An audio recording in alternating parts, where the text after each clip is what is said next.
Değerli Anadolu Kürtleri, dünyanın dört bir yanındaki Kürtlerde demokratlar ve kendisine insanım diyenler koronavirüsü nedeniyle bir af yasası hazırlanıyor. Bu af yasasıyla siyasi ve düşünce suçlusu mahkumların af dışında tutuluyor. Bununla mesela maalesef mafya şefleri hapisten çıkacak ama Selahattin Demirtaş hapiste kalacak. Kadın katilleri, tecavüzcüler hapisten çıkacak ama Figen Yüksekdağ hapiste kalacak. Uyuşturucu kaçakçıları hapisten çıkacak ama Osman Kavala hapiste kalacak.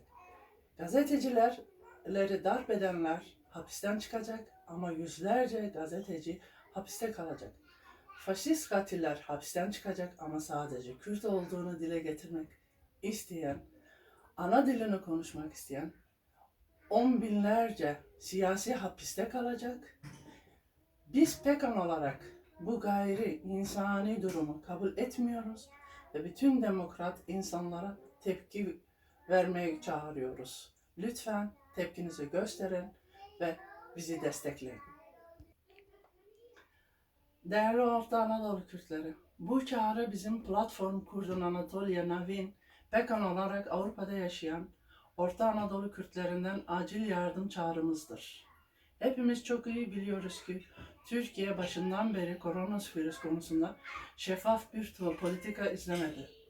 Bu nedenle gerçekler tam olarak bilinmiyor. Ama bütün sağlık örgütlerinin ortak görüşü, durumu devletin belirttiğinden çok ağır olduğu.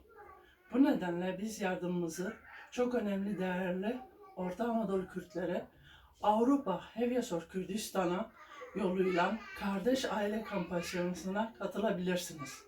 İlk etapta 3 ay sürecek bu kampanyada gücünüz oranında bir ya da iki aileyi kardeş aile olarak seçebilirsiniz. Aylık mutfak gideri olarak düşünülen 100 euroyu kardeş ailenin banka hesabına kendiniz yatıracaksınız.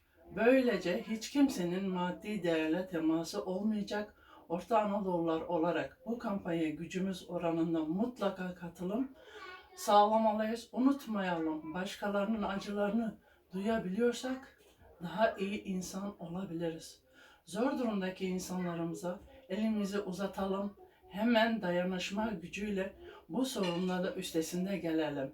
Unutmayın, 100 euro hepimiz için çok fazla değildir ama Türkiye'de yaşayan bir aile için, Kürdistan'da yaşayan bir aile için bu bir aylık mutfak masrafı demektir. Lütfen bu çağrımızı duyun ve destek olun. Teşekkürler, saygılar.